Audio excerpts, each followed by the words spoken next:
Assalamualaikum warahmatullahi wabarakatuh. Selamat pagi semuanya. Apa kabarnya hari ini? Masih semangat ya belajarnya hari ini? Nah, sebelum belajar marilah kita bersama-sama berdoa. Berdoa dimulai, berdoa selesai. Nah, hari ini kita akan belajar materi kelas 3 tema 8 subtema 4 mengenai aku suka berkarya. Ayo kita belajar bersama. Adapun tujuan pembelajaran kita hari ini yaitu yang pertama, mengetahui arah mata angin dan denah. Yang kedua, menemukan informasi berdasarkan gambar tabel. Dan yang ketiga, membuat model rumah dari kertas.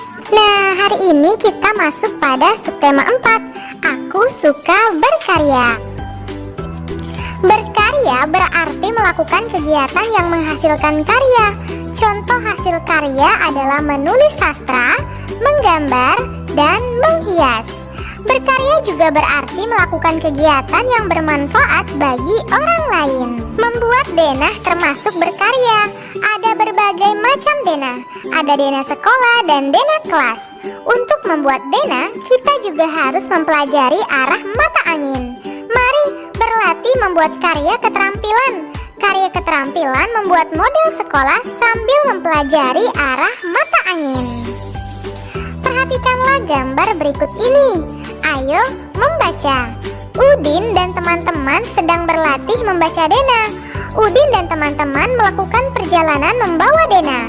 Denah dilengkapi dengan arah mata angin. Denah bermanfaat untuk membantu menemukan suatu lokasi yang dimaksud. Kah kamu mengetahui arti denah dan arah mata angin? Bacalah informasi berikut untuk mengetahui maksud denah dan arah mata angin. Arah mata angin dan denah. Denah adalah gambar yang menunjukkan lokasi suatu tempat. Denah berupa gambar yang menunjukkan bagian dari suatu tempat. Gambar berikut ini merupakan contoh denah. Perhatikan baik-baik gambar berikut ini. Ada gereja, pos ronda, SD Nusantara, masjid. Nah, terdapat juga taman kenangan. Perhatikan juga nama jalannya masing-masing ya. SD Nusantara berada di antara pos ronda dan lapangan sepak bola. Berseberangan dengan SD Nusantara ada beberapa rumah penduduk. Tempat beribadah juga dapat ditemui di sekitar SD Nusantara. Berikut ini adalah gambar arah mata angin. Mata angin terdiri atas 8 arah. Ada utara, timur laut, timur, tenggara, selatan, barat daya, barat, dan barat laut. Perhatikanlah, seperti itulah gambar arah mata angin. Matahari terbit dari sebelah timur. Saat kamu menghadap matahari terbit, berarti kamu sedang menghadap ke timur. Saat itu punggungmu menghadap ke arah barat, tangan kananmu ke arah selatan, tangan kirimu ke arah utara. Nah, sekarang ayo berlatih. Perhatikan kembali gambar denah yang dibawa Udin dan teman-teman. Berikut ini gambar denah kelas Udin. Lihatlah baik-baik.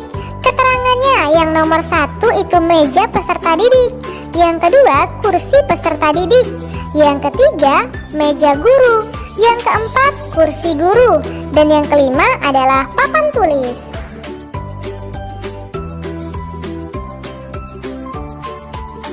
Jawablah pertanyaan berikut ini sesuai denah. Isilah titik-titik berikut dengan arah mata angin.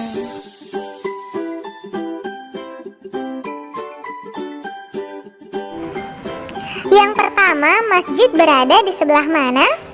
Iya, masjid berada di barat laut dari SD Nusantara. Yang kedua, taman bermain berada di sebelah mana? Iya, taman bermain berada di sebelah barat daya dari gereja. Lalu yang ketiga, SD Nusantara berada di sebelah timur dari taman bermain. Sekarang ayo berlatih. Udin berlatih membaca denah. Udin juga mencatat informasi dari lingkungan sekitar. Udin mencatat informasi tentang banyak rumah. Udin dan teman-teman menghitung banyak rumah di sepanjang jalan. Berikut ini laporan Udin mengenai banyak rumah di sepanjang jalan yang dilewati. Perhatikan gambar berikut ini. Nah, di Jalan Mawar itu sebanyak 35 rumah. Lalu di Jalan Anggrek itu sebanyak 45 rumah. Di Jalan Kamboja sebanyak 50 rumah. Dan di Jalan Lili ada sebanyak 60 rumah.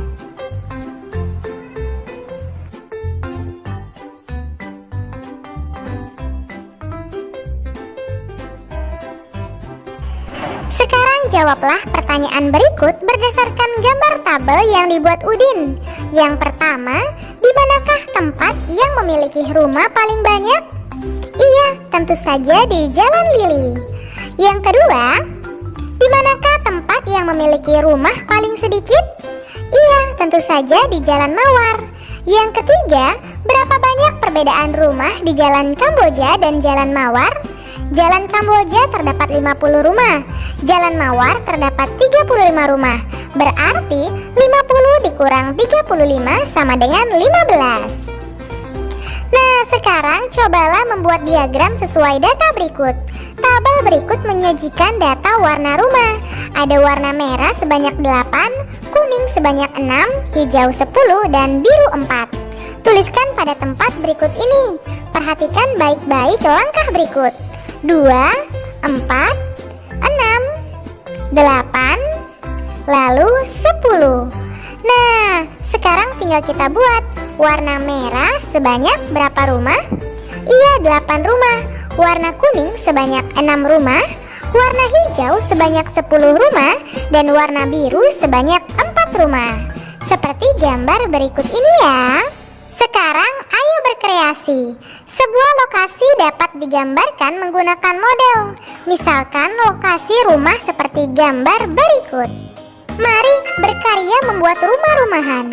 Gunting dan tempelkan gambar sehingga membentuk sebuah rumah. Pertama, guntinglah gambar berikut.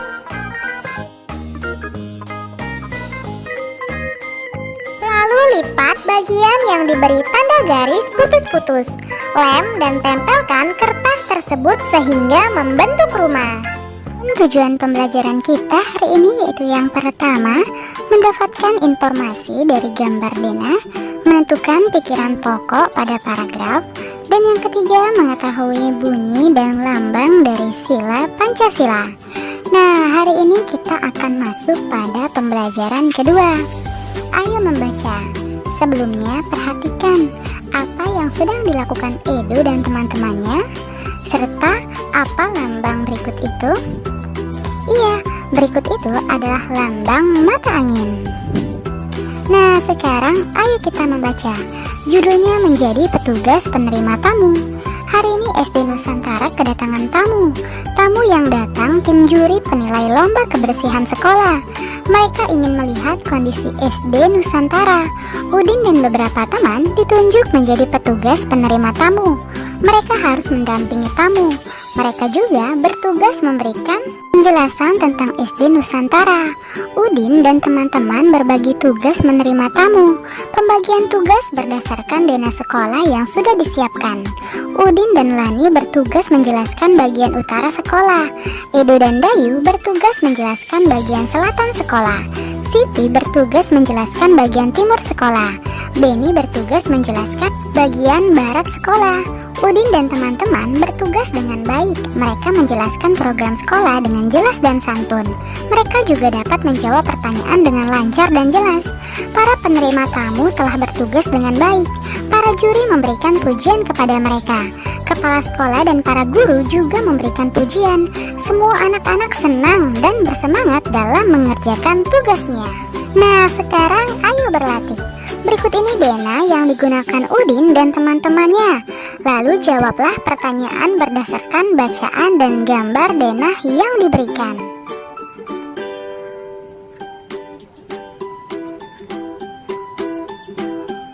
Yang pertama, sebutkan bagian sekolah yang dijelaskan oleh Udin dan Lani. Iya, tentu saja bagian utara sekolah. Lalu sebutkan bagian sekolah yang dijelaskan oleh Edo dan Dayu. Bagian selatan sekolah. Lalu yang ketiga, sebutkan bagian sekolah yang dijelaskan oleh Siti. Dan yang keempat, Sebutkan bagian sekolah yang dijelaskan oleh Benny. Serta yang kelima, siapakah yang paling banyak bertugas menjelaskan dan bagaimana cara kamu mengetahuinya? Silakan kalian diskusikan bersama orang tuamu. Sekarang, ayo menulis. Perhatikan kembali bacaan tentang menjadi petugas penerima tamu. Bacaan tersebut memiliki 4 paragraf. Paragraf adalah susunan beberapa kalimat yang mengandung satu pikiran pokok. Penulis paragraf dimulai dengan garis baru. Pikiran pokok adalah ide utama dari sebuah paragraf.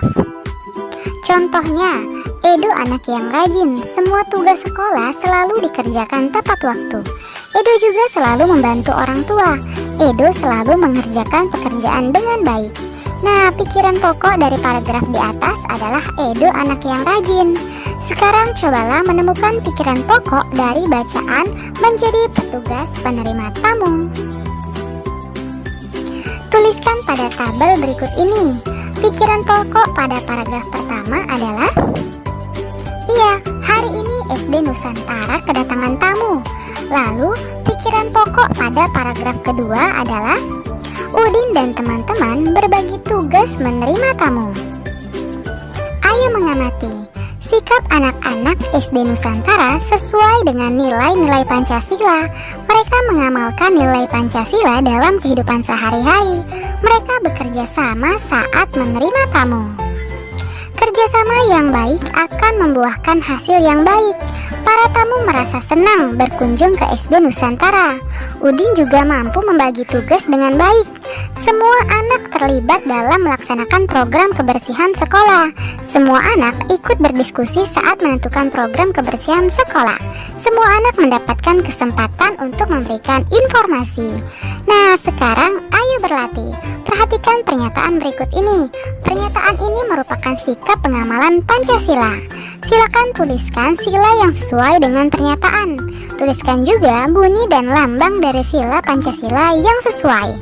Misalnya pernyataan yang pertama, berdiskusi menentukan program.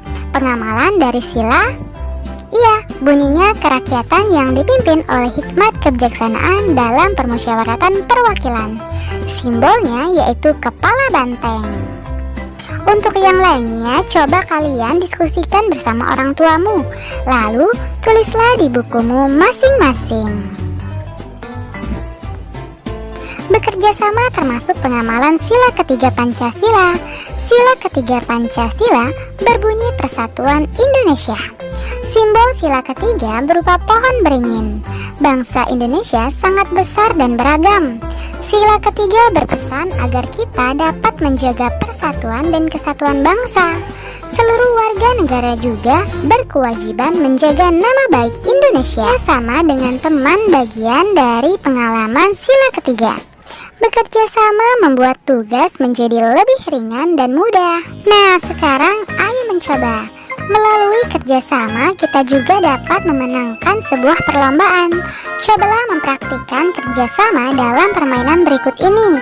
Nama permainan berikut ini lompat tali.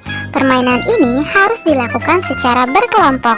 Ada yang bertugas memegang tali, ada juga yang bertugas menjadi pemain.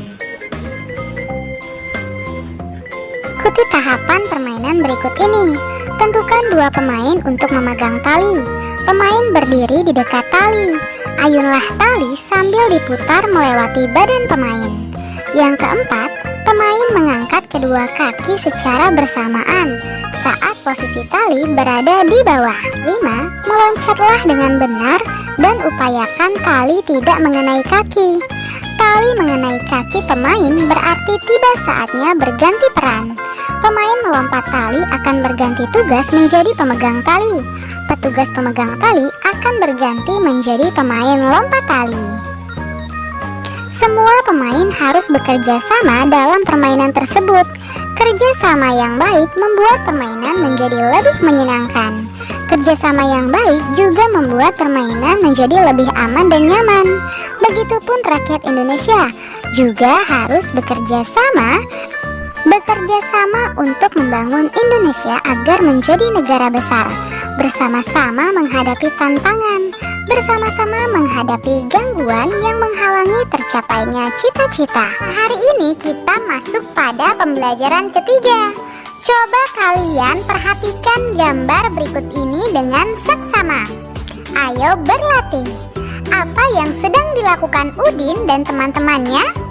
Lihatlah dari gambar pertama, kedua, lalu gambar ketiga, dan gambar yang keempat. Tuliskan karangan sebanyak 4 paragraf. Tuliskan karangan berdasarkan pikiran pokok yang diberikan. Perhatikan gambar untuk membantumu. Berikut ini adalah pikiran pokok dari setiap paragraf. Yang pertama, hari Minggu Udin melakukan perjalanan di lingkungan sekitar. Yang kedua, sebelum melakukan perjalanan, Udin mempelajari denah lokasi terlebih dahulu. Lalu yang ketiga, selama perjalanan, Udin dan teman-teman selalu bekerja sama. Yang keempat, Udin dan teman-teman merasa senang melakukan kegiatan perjalanan. Nah, jika kita buat paragraf menjadi seperti ini ya. Untuk yang lainnya, silahkan kalian diskusikan bersama orang tuamu. Lalu tulislah di bukumu masing-masing. Kegiatan perjalanan dalam pramuka disebut penjelajahan. Kegiatan penjelajahan melatih banyak keterampilan. Kegiatan penjelajahan juga banyak memberikan pengalaman menarik. Salah satu yang diperlukan saat melakukan penjelajahan adalah peta lokasi atau denah. Denah membantu kita lebih mudah mencapai tempat tujuan. Membuat gambar atau model denah termasuk kegiatan berkarya. Nah, sekarang cobalah membuat gambar dan model denah sekolah ya. Nah, kemudian kumpulkan terlebih dahulu informasi yang lengkap mengenai sekolah. Lakukan secara berkelompok. Cari informasi mengenai banyak kelas. Cari juga informasi mengenai banyak bangunan yang ada di sekolah. Pastikan semua tempat tercatat dengan lengkap. Pastikan pula semua tempat sesuai dengan arah mata angin. Lengkapi informasi mengenai banyak siswa setiap kelas untuk membuat diagram. Nah, kemudian tuliskan paling sedikit 10 informasi sekolahmu pada tabel berikut ini. Misalnya ruang kelas, posisinya ada di mana? Lalu ruang kepala sekolah, posisinya juga ada di mana? Diskusikanlah bersama orang tuamu. Lalu gambarkan informasi tersebut dalam gambar denah sekolah sederhana. Kemudian, ayo berlatih. Tuliskan data mengenai sekolahmu. Misalnya kelengkapan sekolah seperti ruangan kelas. Banyaknya ada berapa? Misalnya di sini kita buat banyaknya 24. Lalu ruang kepala sekolah ada 1. Nah, untuk ruang guru, ruang perpustakaan dan lain-lain, silakan kalian sesuaikan dengan sekolahmu masing-masing ya. Buatlah diagram berdasarkan data tersebut ya. Terima kasih, kalian sudah menyelesaikan materi hari ini dengan baik. Kamu memang anak pintar. Ayah bunda, terima kasih ya sudah mendampingi Ananda hari ini. Semoga Ananda memahami materi pembelajaran hari ini dengan baik. Jangan lupa untuk membereskan perlengkapan belajar. Berterima kasihlah kepada kedua orang tua, serta berdoalah setelah belajar. Terima kasih. Sampai bertemu di materi selanjutnya. Dadah. Wassalamualaikum warahmatullahi wabarakatuh.